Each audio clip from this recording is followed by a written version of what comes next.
I just realized I have two mics in frame and neither of them are the mic I'm using.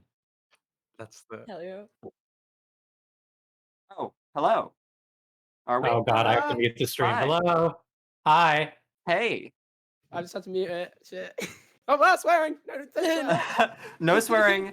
Hi No everyone, swearing. and No welcome swearing. to the Discipline Q&A. Are we gonna have video for this, Lamb, or is this all Yeah, just gonna this be video. Oh wait, audio? no, wait. I need There's not video. I need to click the correct button. not- We're extremely professional people. I'm doing great. Hey! Hey everybody. So hey Sorry. everyone, welcome to the Discipline Q&A. We have a few members of the band here to answer your questions about discipline, about the garages, about Force Strike. You know the deal. My name's Yana. My pronouns are it they. I wanted to go around real quick and just introduce yourself. People already know y'all, but come on, just for the class. June, Hi, I'm June September. Lamb, Hi, I'm Lam. Pronouns he they. Apparently, I'm Max. also Oh. left in everyone's ears. I'm gonna try fixing that. Give me one moment. Max, what's up? Oh, it's me. Oh, hi. I'm Mother Love Blown, aka Max. Pronouns are she, hers. MQ, let's take it Oh. over to you. Hi, I'm MQ. Pronoun she, her. So. And Uh, finish us out. Hi, I'm Riley. My pronouns are they, them. Rad. Okay, so I don't know if Lamb's fixed the whole I did. voice issue. I've Rad. fixed it. Heck yeah. Oh, So, yeah. discipline, y'all. Congrats. It happened. You did it.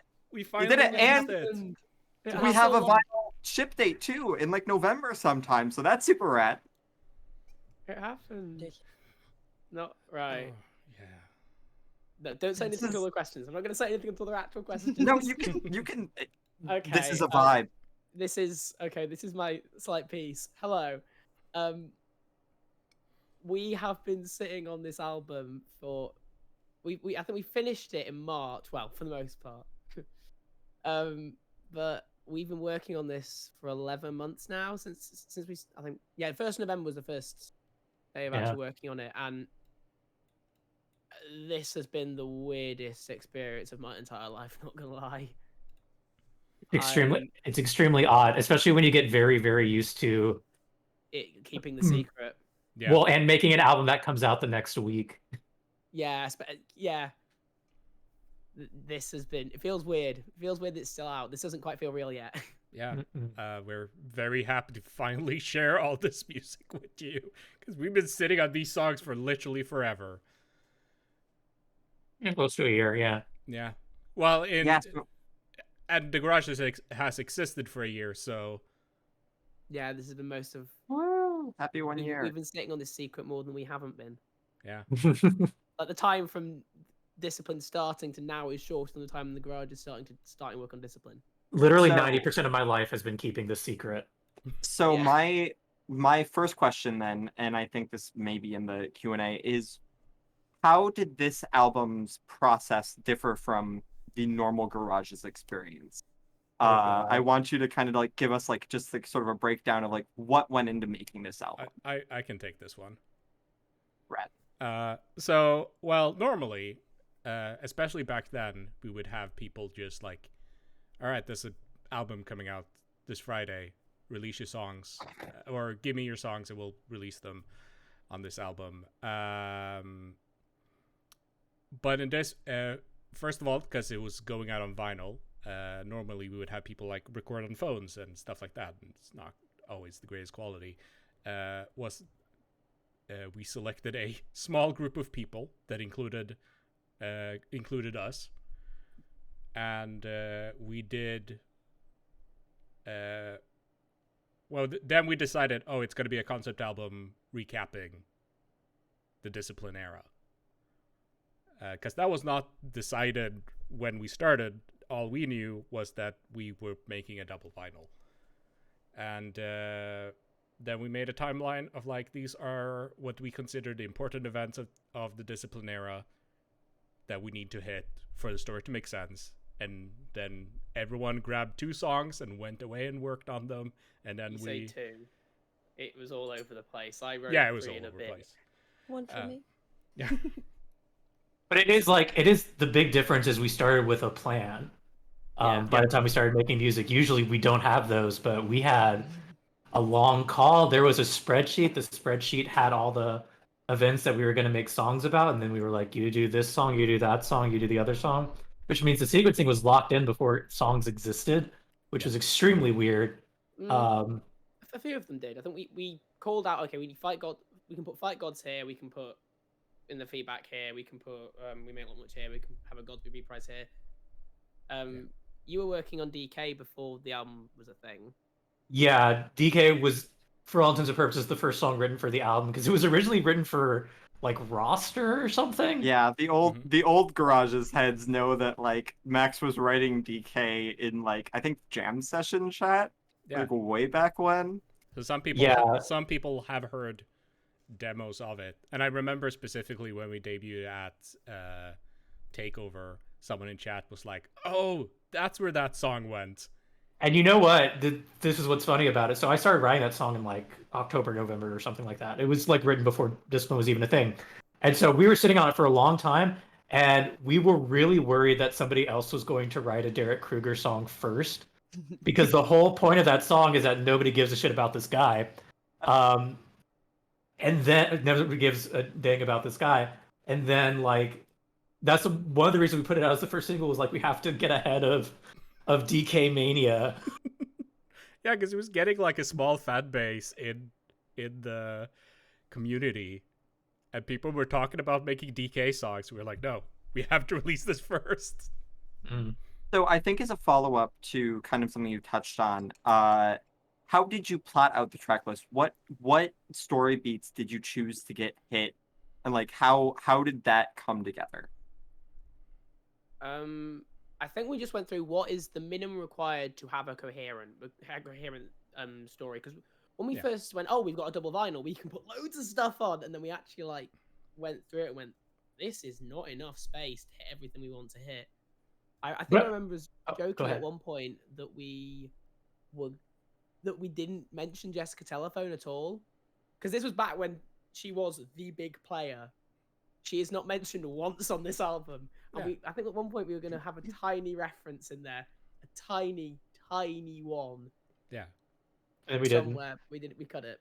I think the thing that saw it in early on that helped the organization was the idea of dividing it. Side 1 is strike 1, side 2 is strike 2, side 3 is strike 3, side 4 is strike 4. Yeah. So you're like, okay, so all of side 1 is from the beginning of Blazeball to whatever strike 1 was, which was Peanut Fraud. And that really kind of helped us like within those sides pick out what was the most important part of this chunk of time that we need to hit, and even within that there was some fussiness. It's not like we decided the most important part of the first part of Blazeball was Derek Kruger's existence.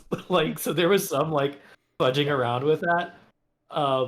Because I remember when we did our, because this was before you had decided to use Derek Kruger, because we had just like written what kind of song it was going to be, because it was like, all right, we're going to have First Ain't the Last as like, this is for everyone who's getting incinerated, and we wanted a song for everyone who got incinerated who nobody remembers, nobody cared about. Yeah. The Alexander Drsanas of the world. Yeah.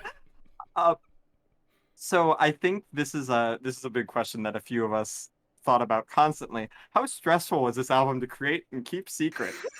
I lost years of my life. Yeah, I have definitely lost at least 1 year and gotten a few gray hairs from the process.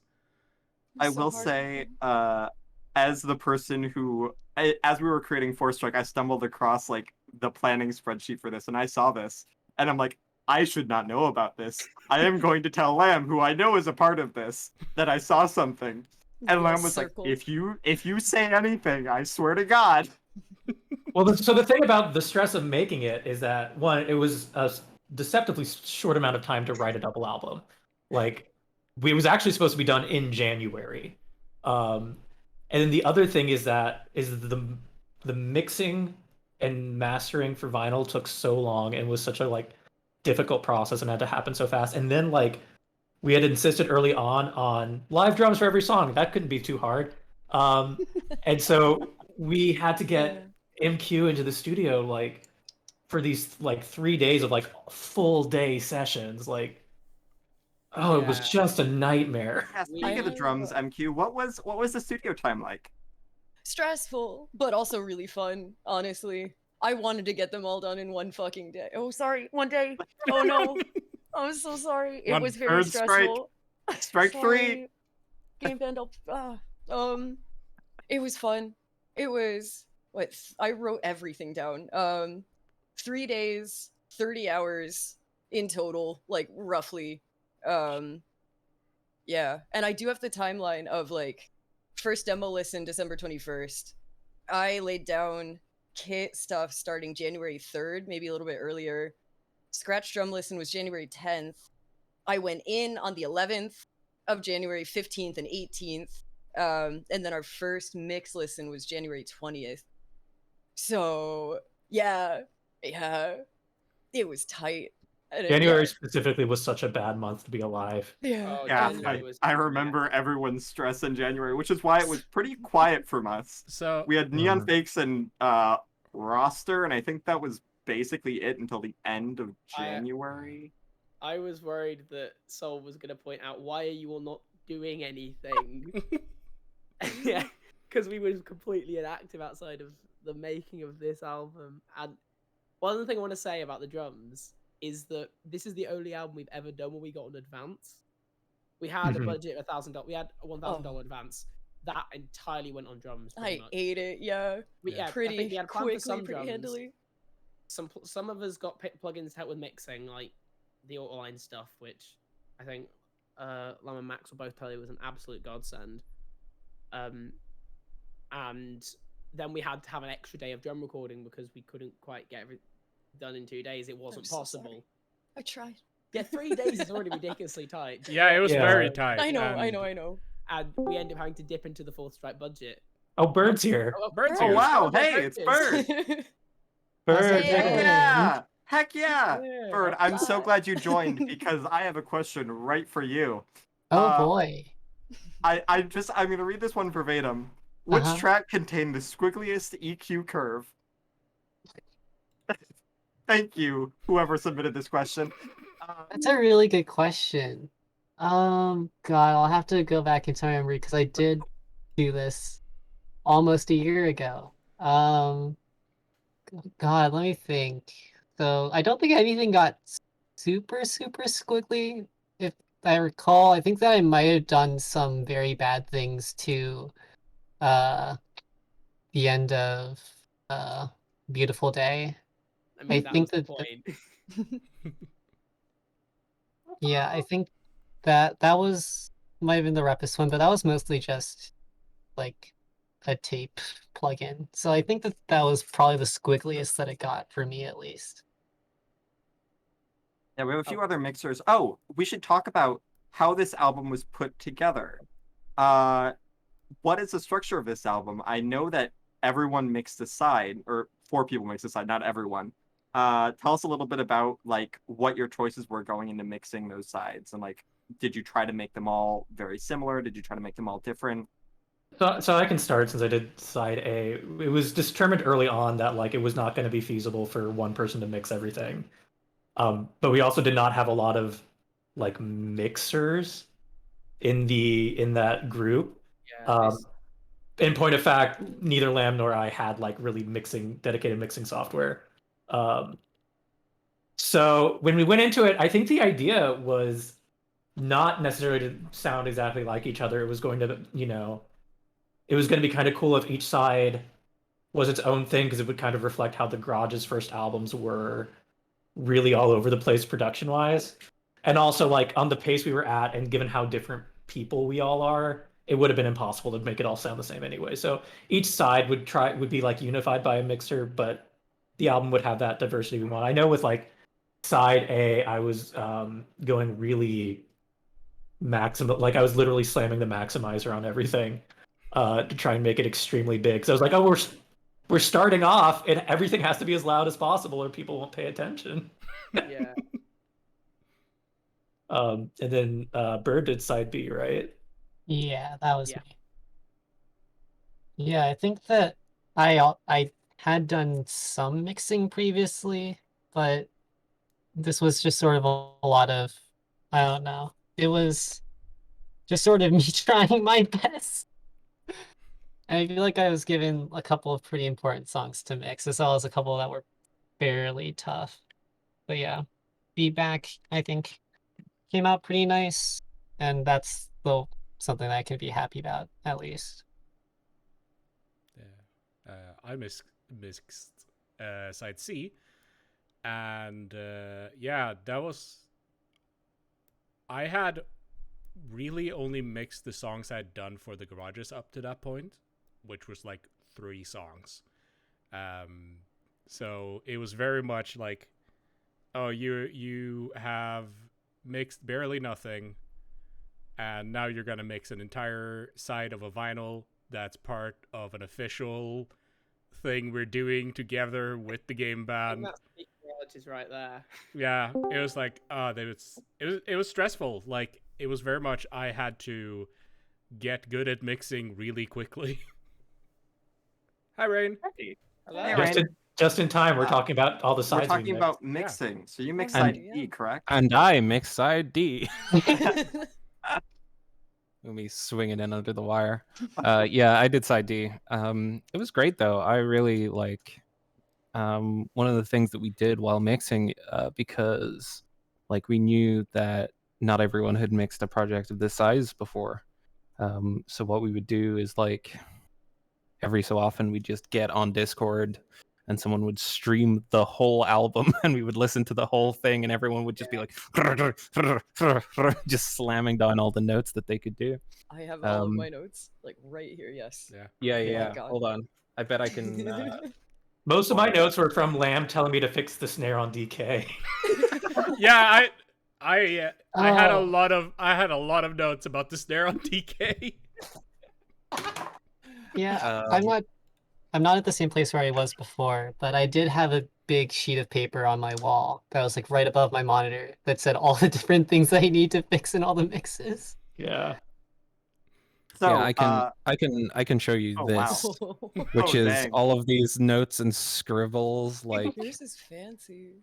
yeah, Yeah. and they don't even have finished titles. Like, Oh it yeah. was just like it's just like the Ruby Tuesday song.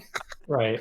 I and had it stuff. done as like TIA because that was Yeah. working title. I kept all my working titles. I just never came up with it. It was like, So They're the fine. chorus is called In My Arms.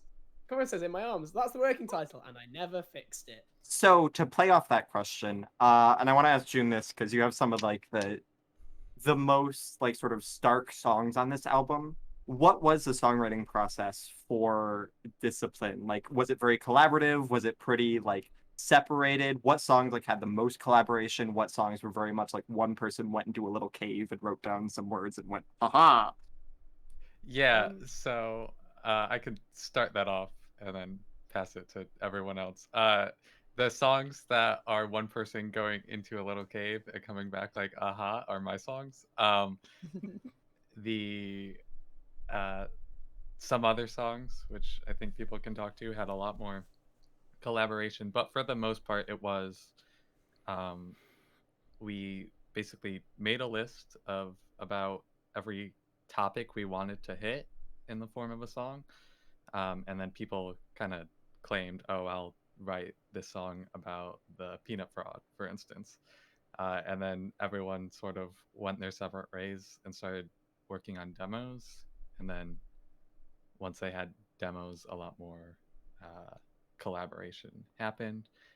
Though there were several writing sessions we had working on things with each other. What But yeah, what songs had those writing sessions? What songs did you have to like spend a little more time on to make sure all the words fit together? I remember Nut Economy for me was one because peanut fraud is such a weird thing to write about through the like in fiction because it kind of doesn't make sense in fiction with Blaze Ball. And so how you talk about it through a song was weird and took me a while to. Clarify Yeah. what Peanut Okay. Food was in Blazeball for the people that do not know, because that was quite early on and not essentially enough to super be relevant. It was people hacking the game, and then the game ban made it canonical. Yeah. That's basically all of early Blazeball, by the way, is a thing Right. that broke and went wrong and it became canon. Right. It's the thing that introduced the peanut as Yeah. or The- the shelled one as a character. The song that I want to get in here because Zach's not here, but probably changed the most Mhm. from demo to Yeah. final is Morning Yes. is Coming. That was one of the questions. Yeah. Because Morning is Coming started as like this really like soulful acoustic ballad, and then I was working with Zach to try and turn it into an emo song, and we did it, and Tegan hated it. I think Tegan specifically said it had no soul, so we It decided had no soul. Tegan said. we decided to go the most soul instead. So we took it extremely literally, and we made it into a weird little funk song. And I think that happened like a lot. Like we'd come out with a demo, then people would be like, "Oh, I want to do this instrument or that instrument on it," and things would sort of rise up organically from there. Usually, I don't go ahead. even know why I made the decision to do slap bass on it. 'Cause I it's don't- funk. Yeah, no, I don't good. remember. I don't remember if we. I think we have said we want it to be funkier, not specifically it should be funk. And then I decided to take that literally as like, all right, I'm gonna destroy my hand and learn how to do slap bass. I love. Go ahead. What's up? No, go ahead. I love this question that I just stumbled across. The Garages have put out many tapes and now a vinyl and another vinyl. Can we expect any more music formats for the Garages releases? Will we be seeing releases on 8-track or mini disc, for example? 8-track is on the way, baby. You bet. Oh my God! It's No, coming it's back. It's Imagine not. them Hell yeah. 8-track.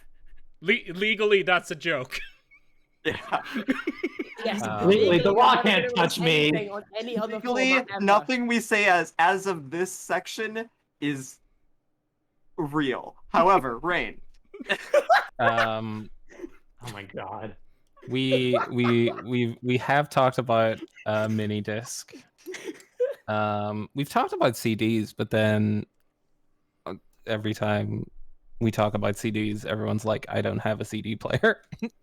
I don't have Why would you CDs. want a What are you CD talking player? about?" It's Yeah, just like- streaming, but worse. And we've been playing around with some other formats. Let's say there's some other formats we've been thinking Right. about talking about. Yeah. Right. You know, some other interesting things that we won't get into here. 3-letter words. 3-letter words.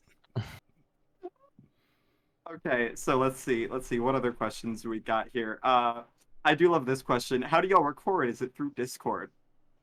That would be horrible. No. That would be scary and bad. No. No. We do it all separately in our own little digital audio workstations. We do it like the postal service. People record stems, and then we send it to one person to compile all of them. Max, Yeah, no one is going to understand that.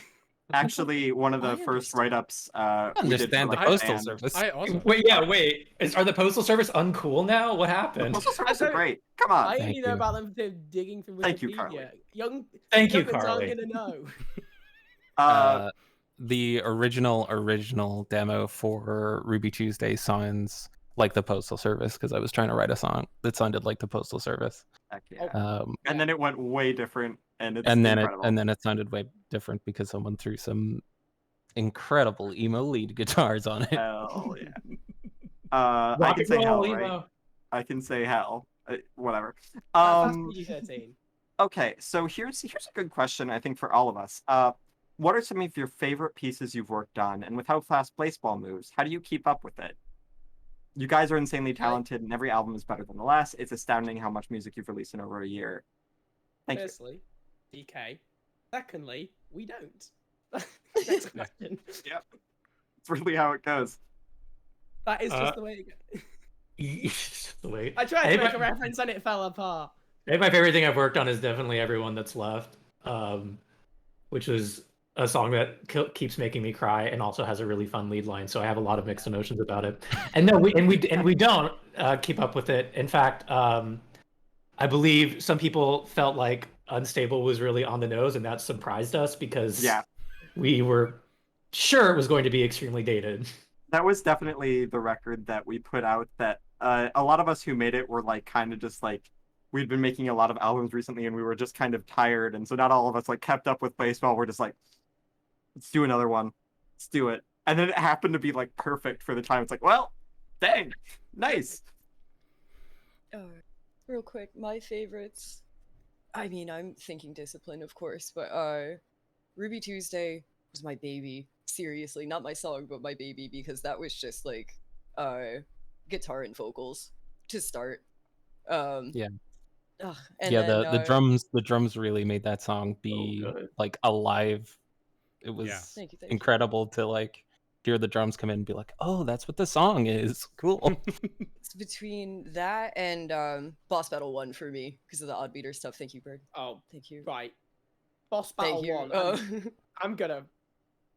I spent so long on the chorus of that song, and I don't think I knew at that point we were gonna cut it in the middle. Like, I thought the fact I only had one chorus and cut out the end of the chorus was enough, but no, I did like 4 separate. Yeah, it went on for a while. What was very funny. What was very funny is that we were all like in a call listening to this, and I think a few of us were still like, "Oh, it cut out. Oh no!" And, oh wait. Yeah, oh, right. Yeah, it's supposed to cut out. I heard it was like it cut out, and everyone said, "Lab, what did you do?" Well, but some of us were joking. So I will say that I think it most likely took all of you longer to play that song than it did for me to write it, because that was just that song there's a sort of common theme with all the songs that I write where I just sort of sit down and I just sort of do things, and that's it. Right. Nothing. I do just want to say, like, that is a common thing in all of her songs, because, like, Shelled, when we went to Shelled for Riv, Bird couldn't record at the time because I can't quite remember why, but Bird couldn't do any of the recording, so I was like, okay, I'll step and do vocals, cool. And in the end, I had to, I think, go through and just piece the lyrics together because she hadn't written them down at any point. Yeah, that freaks me out how good Bird's lyrics end up being, knowing that you improvise them. The funny thing about, if you want some deep lore about Shelled, that was originally going to be, well, I originally made the instrumental as, or at least part of it, as a cover of, what is it, Be Nice to Me by Blade of Train Gang. That was what that song was originally going to be. Wow. But now it's Shell. So, Incredible. that's something. Please don't sue us. Please. We shouldn't admit that on stream. Any music's rights lawyers, please log off right now. I think here's a fun question. How many garages are there? Is it even possible to count? 20 plus. 20 I've plus. just pressed go. Yeah. I've just Yeah, pressed 20 go on plus. the album. I'm Mhm. sorry, everyone. I Oh, didn't press wait. go. Yeah, the album's up. The album's up. Go Hey. buy it. Go buy it. Go buy the album. Right. Yeah, go It buy is still album. Bandcamp Bonus Friday. tracks. So make sure when you're here, grab Discipline on digital if you got it Yes, already. Grab Discipline. Grab the Unstable vinyl. It is in its last day of funding. And to get like a guaranteed copy of it, make sure you grab it now. Bandcamp Friday, everything goes towards Sorry, that. everyone. I'm so sorry. Riley, you're perfect, and we love you. This is the second time I've And done also, this We Are the tonight. Garages Volume 4 just came out recently, and it's an incredible album that you should Oh. definitely pick up if you missed it. It's Waka so 4 good. Waka 4 is my baby. Please go buy Waka 4. It is my baby. It mastered that entire album. I also, Please be nice to Riley's baby. Yeah, be nice to her. It's a beautiful baby. But yeah, no, like really hammering on this. This is probably the last chance you have to get Unstable on vinyl. So if you couldn't get Discipline, you should probably go back. Oh yeah, Azure has a new version of Trader's Lament on it. And it's really so good. It's really good. Really Yeah. cool. Not even really a new version of Traitor's Lament. It's a song continuing the plot, if I remember correctly. Yeah, it's a different song. But it's also It's different. Yeah, it's connected, but it's a Yeah. different song. It's And- good, is what it is. I'm good, it's I- very good. and I'm on it. I had really fun playing bass on that. Yeah, there's some screwdriver guitar on it too. It's gonna So be cool. We watched Max in video chat take a screwdriver to her guitar, and we're like, Max, are you good? Are you Yeah, I'm okay? good. Let's just go in Sonic Youth. It's fine. Yeah. Don't worry about it. I'm So a normal I have- person with normal needs. I have a really interesting question that just popped up, literally just popped up. So it feels pretty established now that The Garages is a pressure pot of talented nerds who love to make things. If you could swipe the skills, resources, or approach to music of anyone else in the band for a week and make a 3-track EP, who would you swipe from and what would you title it? I would Whoa. What do you think about title? I know Wow. who it is, but I would swipe from Rosie, and I would call it the Garage Jazz. Yes. That one's I good. I would swipe from Rosie and do Garage's Volume 2. Oh yeah, that would be cool. Scarage's Volume 2 would be really cool. Yeah, wouldn't give me a shout out in the chat if you're waiting for Garage's Volume 2. Let's go. this is called foreshadowing. It's really hard to make I ska. know- Is the thing. Yeah, It's so Ska's hard. Ska is unbelievable. difficult. I don't know. I I don't know how know Scout what 2 I Network don't does know. it.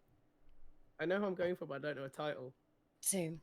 Just tell us who. It'll be fun. It's Carly. I don't know. I don't. Oh I my do God, not know yes. title, but I It would be she Max writes for good me. songs. Aw. She does the good sing. Yeah, it would be Max for me too. I mean, Max's songs are incredible, and like the depth of emotions in the lyrics and the musicality is just something that impresses the hell out of me.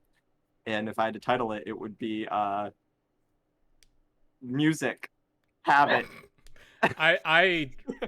I'm torn between Max and Carly because I think they're both brilliant songwriters. Well, there's this great artist called Girls a Curse. Yeah, just gotta swipe all of Girls of Curse, and we'll make music that will make you very sad, and it's probably just gonna be called Emotions or something. Not to be Yeah, confused hopefully- with emotion. I hope no one else has written an album called that. I will not be googling it. It will be a Carly Rae Jepsen cover album. Girls are cursed. Carly Rae Jepsen. Don't talk to me about a cover album because I really want to do a mid 2000s emo cover of the entire album, Melodrama by Lorde. But Yeah, I've heard some of Anyway. this too. June, Bird, do you have any answers for this?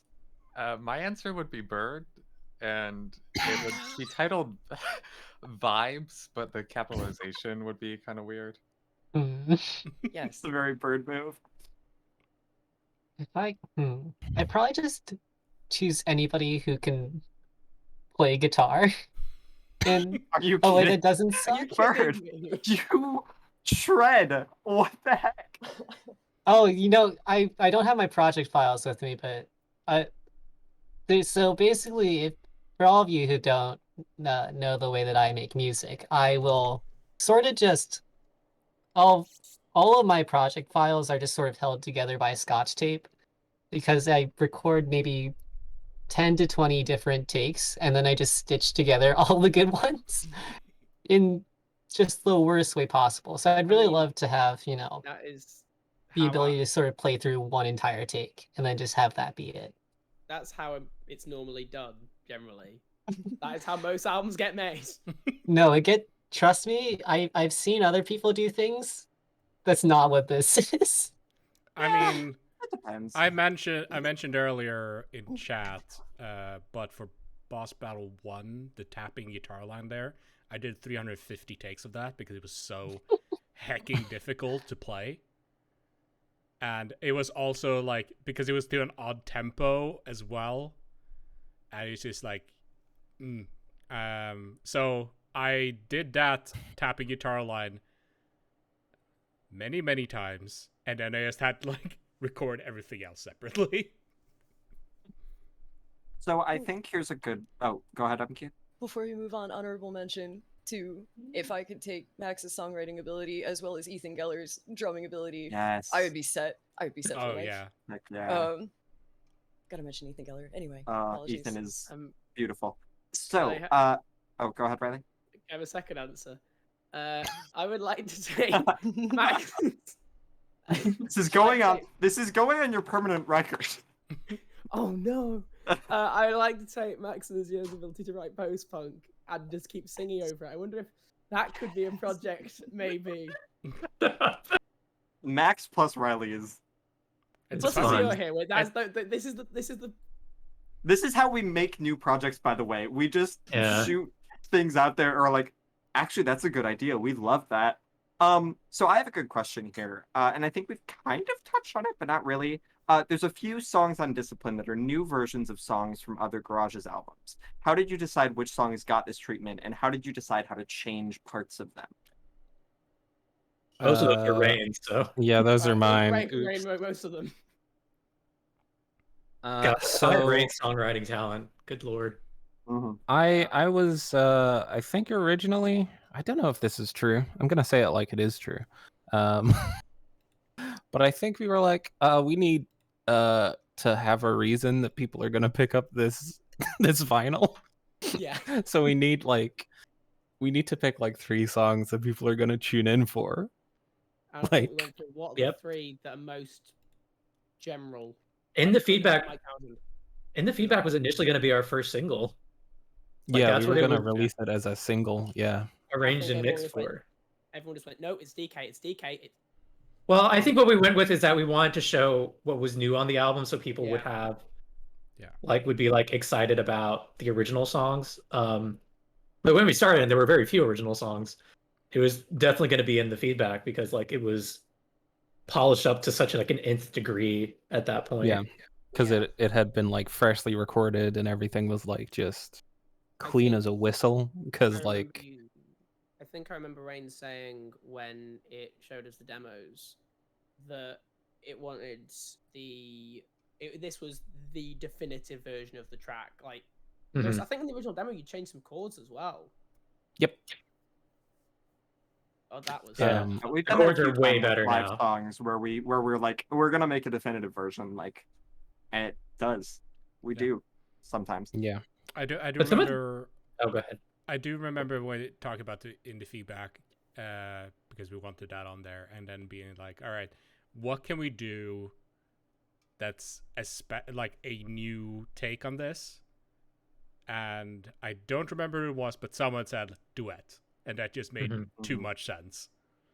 Yeah, Oh, a lot of them amazing. developed organically because I remember Fight Gods, the initial plan was to make it like Common People by Pulp. And it is. Yeah. I can still hear that. I still hear. And it ended up being more of like a shoegaze thing just because of like how the instrument parts came in and how it got Yeah. mixed. I still hear that now. Or like how we may not look like much. I think it was originally gonna be like a folk punk thing. Yeah, I we I may was- not look like much went through like 100 different versions. It was Yeah. a nightmare to get together. I remember there was a version we had at one point which was like I'd done a guitar part with the chords that was aping on Smells Like Teen Spirit that I really liked, but no one else did. And I was like, oh, this is a great new direction for the song. And everyone was like, this sucks. Throw it away. One of the proposals was, I think, slide guitar. I think it was mine. I think slide guitar version, and then we realized none of us can do like blues glass size guitar. If I ever learn, I want to do it. So do we want to get in some of the more spicy questions? Or not, Lamb? Spicy. Yeah, let's get spicy. I was just Uh, gonna say that Discord sound was not your Discord's people. Don't freak out. Oh, whoops. So I say spicy. They're just a little more off kilter, a little more behind the screen. This one's definitely interesting. Oh boy, where did it go? Oh no. I think it was when you write songs about non-garages players.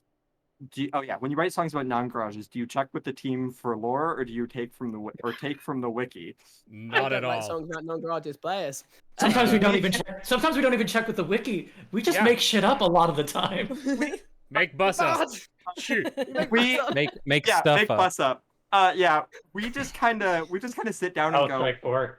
Yeah. Let's make music. This seems about right. It's fine. We I've, get asked questions a few times. I've Oh, written- go all ahead. I made up. I've written, yeah, like everything's made up on the spot. I've written about the same players from completely different perspectives. The lore is written by me, and it only exists as long as the song is playing. Yeah. I mean, definitely the Mike Townsend quintology is 5 different Mike Townsends. I will stand Right. by that every time. The one time I wrote about another team's player, it was when I put Dirtbag Jessica Telephone and Rejoice, and that was an act of protest. So I will say that is a question we get in our stream sometimes, like which character is this song about? We're not always writing like about specific characters. Sometimes we're trying to write like from like the emotion that it brings, like the way that a character would feel, not necessarily a specific character, any character. And so sometimes the answer is whoever you think it is, because there are so many ways that you can project that onto. If you even project it onto Blaseball, it's really, we like writing in a way that uses Blaseball as the jumping off board and still like has it as a foundation, but is very like, we want to make music that means something, and I think we do with a lot of our songs. I think we My also songs, want to. my songs only mean Blaseball lore. They're only Blaseball lore, and they're nothing else. If you Yep. read Oh, yeah, anything it's else into nothing- them, Yeah, entirely about you're a Blake. fool. But I think the other big thing with the garages is that we don't is encouraging that nothing's canon, really. Like we just like every kind of canon is just shit people make up in their stuff people make up in their heads. And Strike 5 We are is stuff people make up in their intentionally heads. swearing. Stuff people make up in their heads, and we like to encourage that like diversity of opinion and thought and lore. Because that's sort of what we like about Blaze. And I think like we describe baseball lore, we don't create it or something like that. It was something that Rain said early on. Yeah. And I feel like that's kind of where we've been at ever since. Is like we don't care. None of our songs are attempt at making a certain version of a player canon. Like the version of Shelby Soul I had for Best Life, Best Wife is completely unrelated to any sort of fanon anyone else has. It was very much me trying to twist something to make it so I could also talk about not Blaseball. The DK in DK like literally has something that contradicts what's on the site. Yeah, I think it's like what coffee he likes is not. Wasn't that pre that being a thing? It was pre that being a thing, and it's really messed up that the game band who knew that was in there still made their coffee preference Fix their different. game. I also see one of you in chat asking what player Jalen Dogfinger settles the score is about. I'm glaring at you. This is a fun one. I think we kind of talked about it when we were listening. If Blaseball was an anime, which Garage's songs would be the OP, and which would be the ED? The ending credits, I assume. I don't know. Godspeed Reprise is the EP, is the ED, and Boss Battle. No, Boss Battle 1's too intense. Yeah, but Boss Battle 2 is the Boss Battle 1 is the OP, and Boss Battle 2 is what happens when like they're hitting the climactic part of the anime, and so the OP comes in, but it's like a more epic version. Yeah, exactly. Yeah. Rain, you had answers? Yeah, I want to talk about how good the song "Hello World" is. Oh, that's yeah. my that's my so OP pick. bad. It's so good. It's very. It would good. be a great anime opener. There were I feel like definitely what a few I'm- times. Oh, What go I'm ahead. getting from this is that I need to stop making songs that sound like anime openings. Or No, you can make an anime. no. Oh, yeah, Bird, just please. make more anime. Keep Keep making doing those it. songs because I love them. I feel like there's a lot that can be sort of extricated from, what does this mean about me as a person that I cannot make a song with a guitar in it without it sounding like anime? I think it doesn't mean anything good. I mean, anime is good though. Yeah. I mean, as I I'll usually when also I'm add- writing stuff, people will either be like, "This sounds like anime," or "This sounds like Darren Korb." I also watch anime. I've never seen an anime in my life. Interesting. And people have been waiting for like the hot announcement to drop during this stream, and I'm here to announce that Blaseball the anime is officially. No, I'm not. That's a No, joke. no. No. No, stop As it. the moderator, You no. can't. Rain, I will kick you.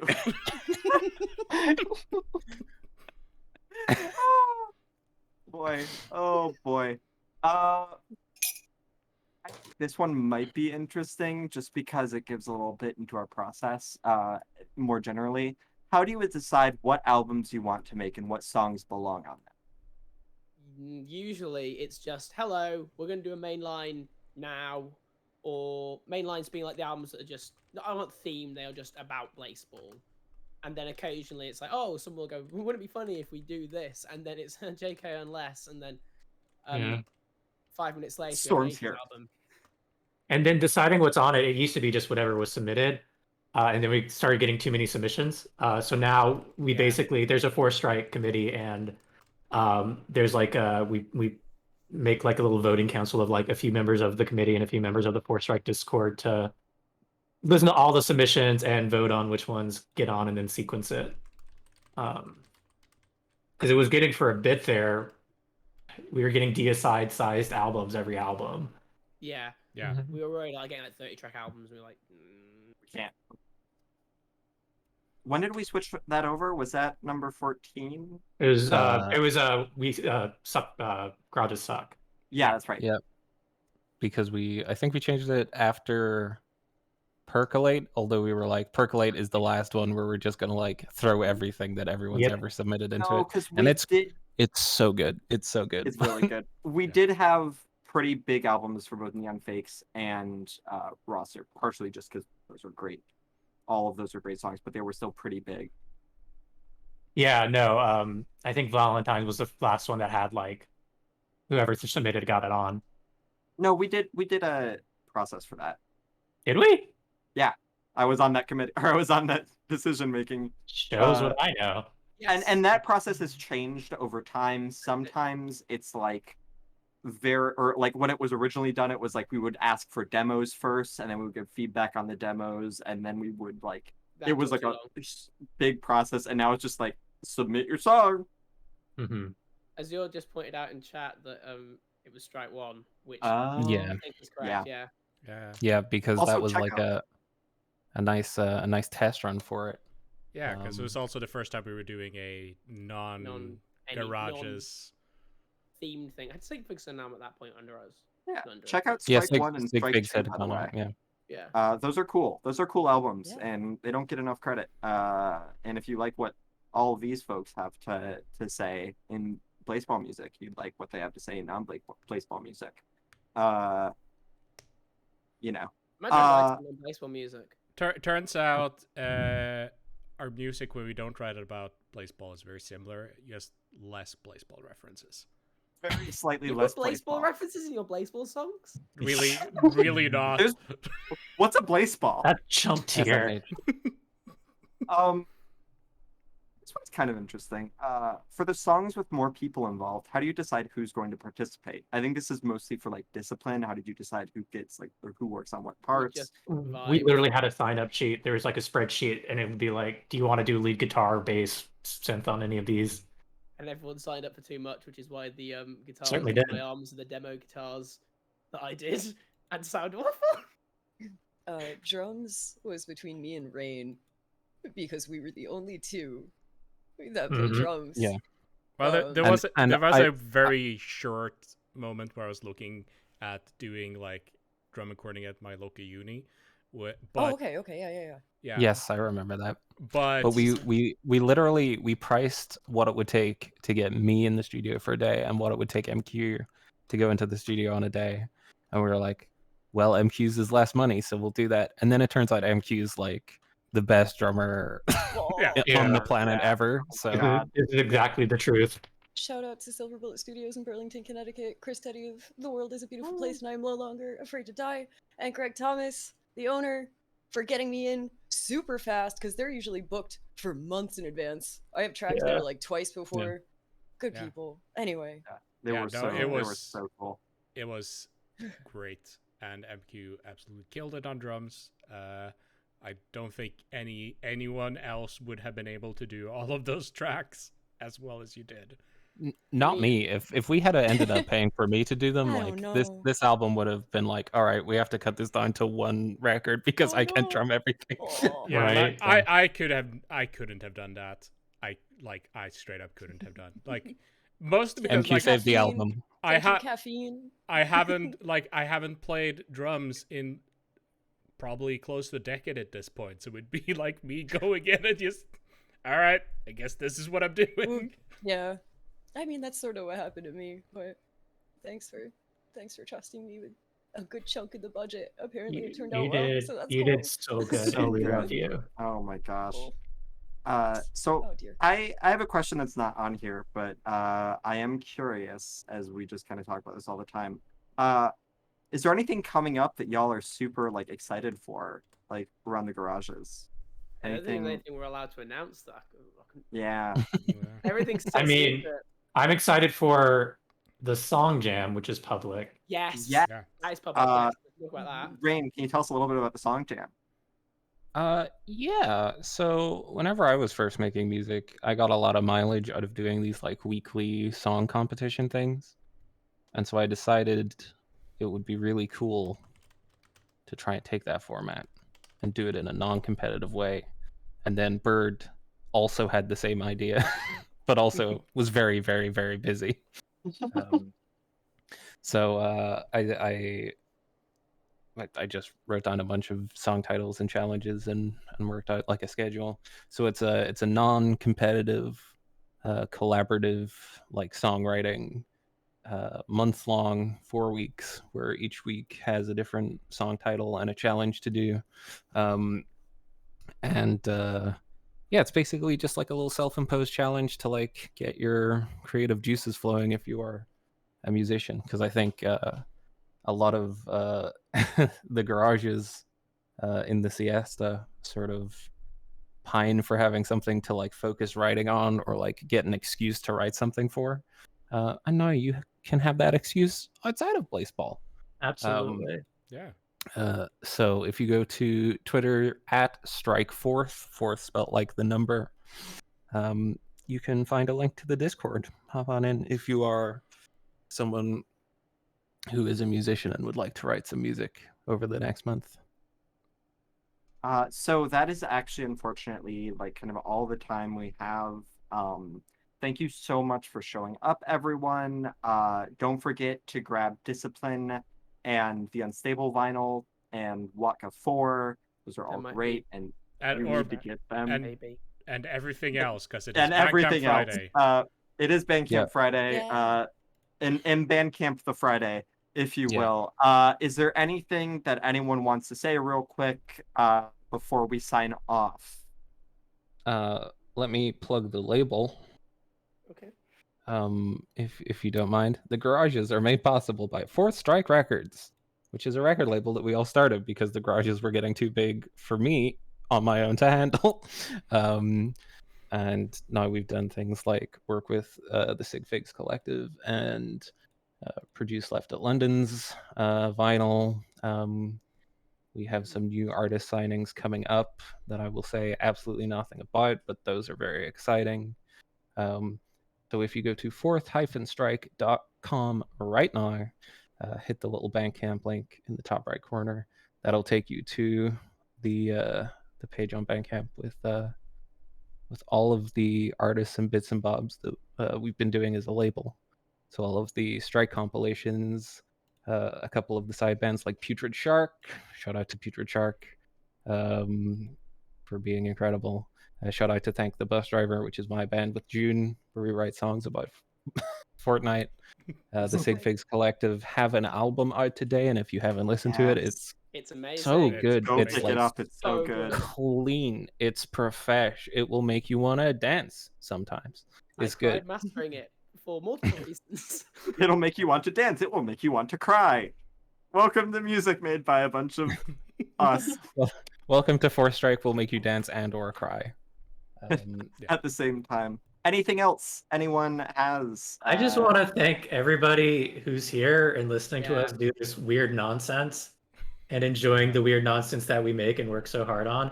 I think there's always been a suspicion in my mind, even after the Alano sold out, that was like, nobody's going to listen to this. What the heck have we been doing? Have we wasted all of our lives? And we haven't, because you're all so supportive and such sweet people. And I'm very grateful to have you all as an audience for our weird, sad, gay nonsense. I just I just love the Garages very much. I love all of you all very much. This has been the weirdest year and a bit of my life, and I loved it. And yeah, if you're musically inclined and haven't already joined the Garages, please do. Yeah. We Because like it's amazing. Firstly, and secondly, I'm just imagining how much better Discipline could have been if we'd done it now, like with more Yeah. people, Ooh. like with the amount the amount of really good people who have joined since we finished the album, And who have since we like finished the album. learned, like Oh. like people that have joined and then like start to get better, which is huge. I mean, I Yeah. hate most of the stuff I did for this album because I think I've gotten way better since I did it. Thank you. Oh, what's up, Brian? Oh, I was just gonna say on the topic of if we made Discipline now, imagine how good it would be. If only there was some other Blazeball era to write about. Gosh, we'll have to really. Yeah, that would be Hasn't really yet cool. come back It'd from, be like- it'd be weird if Blazeball the game continued past that one era. I don't think it It'd be has really, though. It'd be Don't- really interesting if there was like stuff that like was said in a live show or something. I don't know. But I want to say from the bottom of my heart, thank you so much. The Garages have been life-changing for me. I wasn't really a musician before doing this, and gee whiz, what a year makes. It is the 1st of October, which is when we released Deicide and not Caught in the Reverb, but just so many of like those like old original albums. And looking back on a year, it's really just astounding, the level of support, the level of love that you all show us, and you have sincerely changed my life. I'm so grateful for every single one of you, both watching the stream and here in the chat. You are my family, and I'm so grateful. Have a great rest of the day, everyone. Stream Discipline. Well, buy Discipline. even Buy if you're from Unstable. UK or Hey, Europe. wait. One more What? thing. We got Yeah. side projects. Hey, June. We've Yeah. got side projects. Yeah. So Yeah. if you like the music by some people who are here, some people associated with the Garages, a lot of them have side projects, and quite a lot of those side projects are performing at a show later this month. It will be unaffiliated with Fourth Strike, but there'll be a lot of good bands there. It's called Peebo's Pumpkin Bash. It's going to be on Twitch, twitch.tv/Peebos, and it'll be on October 29th. How do you spell Peebos? Peabos. Yes. What bands are there? Can we announce the bands that are there? Several bands will be there, including But not the bands- Garages. Will be banned. Not the Not the Garages. Garages. Not the But- Garages. But a lot of garages will be there playing their music. Yes. Yeah. Everyone, plug your solo projects real quick if you have them. Real quick, we're gonna be debuting Bittersweet Evergreen, which is me and Fox from the Hellmouth Sunbeams. It's real dark, it's real spooky. Check it out. Very good. We're at Bitter Green Band on Twitter. We don't have anything out just yet, but again, debut at that show. Oh, Just I actually go have check it out. something to announce too. Just Friends Networking, which is my 18 and up gay band with Zach. If you're 18 and up, we're coming out with a single for Coming Out Day on the 10th. It's going to have 2 new tracks and maybe a bonus track. It is not for minors, but if you're gay and an adult, I think you will love it a lot. So keep an eye out for that. Yeah.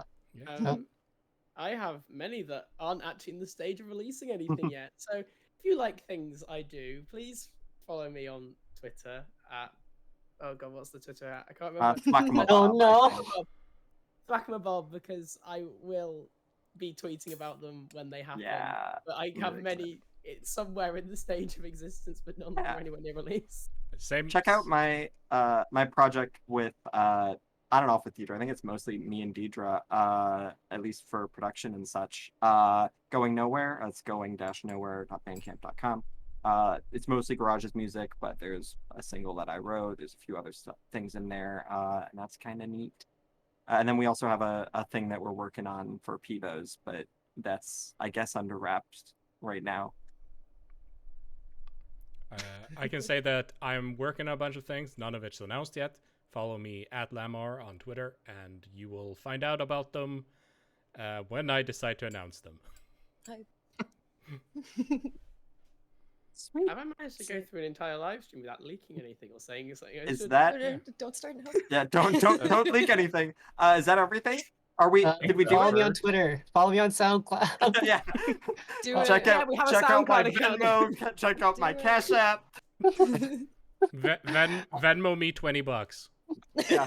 Thank you so Unironically, much, I've got- everyone. Thanks, everyone. Good night. Great. Good Good night, night. guys. Good morning. Good night. Good morning. Zone. Morning, Australians. Have a Bless nice you time. Have a nice all. rest of your day. Bye. We're- So many things. We're still on from the us. screen, please.